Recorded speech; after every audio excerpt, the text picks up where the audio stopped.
નમસ્કાર મિત્રો, જ્ઞાન યાત્રા પરિવારમાં આપ સૌનું હાર્દિક સ્વાગત છે. મિત્રો, આજે 1 ફેબ્રુઆરી એટલે કે દેશનું બજેટ નાણામંત્રી નિર્મલા સીતારામનજીએ વર્ષ 2026-27 માટેનું કેન્દ્રીય બજેટ રજૂ કરી દીધું છે. એક વિદ્યાર્થી તરીકે, એક જાગૃત નાગરિક તરીકે આપણો પ્રશ્ન થાય કે આ બજેટમાં મારા માટે શું છે? તો ચાલો જ્ઞાન યાત્રાના માધ્યમથી આપણે આ બજેટના મુખ્ય અંશોને સરળ ભાષામાં સમજીએ. ફર્સ્ટ, શિક્ષણ અને દીકરીઓ માટે મોટી જાહેરાત.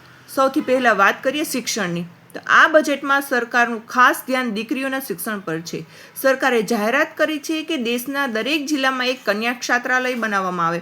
જે વિદ્યાર્થીઓને ઉચ્ચ શિક્ષણ માટે બહાર જવા માંગે છે તેમના માટે એક ક્રાંતિકારી પગલું સાબિત થશે.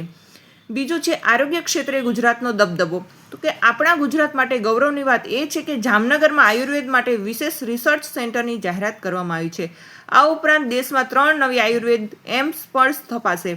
કેન્સર જેવી ગંભીર બીમારીની 17 દવાઓ પરથી ટેક્સ હટાવી તેને સસ્તી કરવામાં આવી છે, જે સામાન્ય પરિવારો માટે મોટી રાહત છે.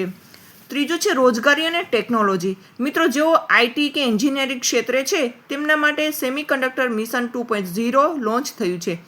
ભારતમાં ચીપ મેન્યુફેક્ચરિંગ વધશે તો રોજગારની નવી તકો પણ ઊભી થશે. સાથે જ નાના ઉદ્યોગો માટે 10,000 કરોડનું ફંડ જાહેર કર્યું છે, જે નવા સ્ટાર્ટઅપ્સને મદદરૂપ થશે.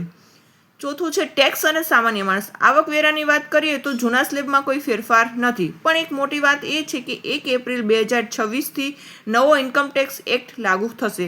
આનાથી ટેક્સ ભરવાની પ્રક્રિયા વધુ સરળ બનશે. પાંચમું છે ઇન્ફ્રાસ્ટ્રક્ચર અને રેલવે. મુસાફરીને ઝડપી બનાવવા માટે 7 નવા હાઈ સ્પીડ રેલ કોરિડોર અને સી પ્લેન સેવાઓને પ્રોત્સાહન આપવાની વાત આ બજેટમાં કરવામાં આવી છે. તો મિત્રો, આ હતું બજેટ 2026નું ટૂંકું અને સચોટ વિશ્લેષણ. શિક્ષણ અને આરોગ્ય પર ભાર મૂકતું આ બજેટ આવનારા સમયમાં દેશની દિશા બદલશે તેવું દેખાઈ રહ્યું છે. તમને આ બજેટનો કયો મુદ્દો સૌથી વધુ ગમ્યો? કોમેન્ટમાં જરૂર જણાવજો. આવી જ ઉપયોગી માહિતી માટે જોતા રહો જ્ઞાન યાત્રા. આ વિડીયોને લાઇક કરો અને તમારા મિત્રો સાથે શેર કરો. આભાર. જય હિન્દ.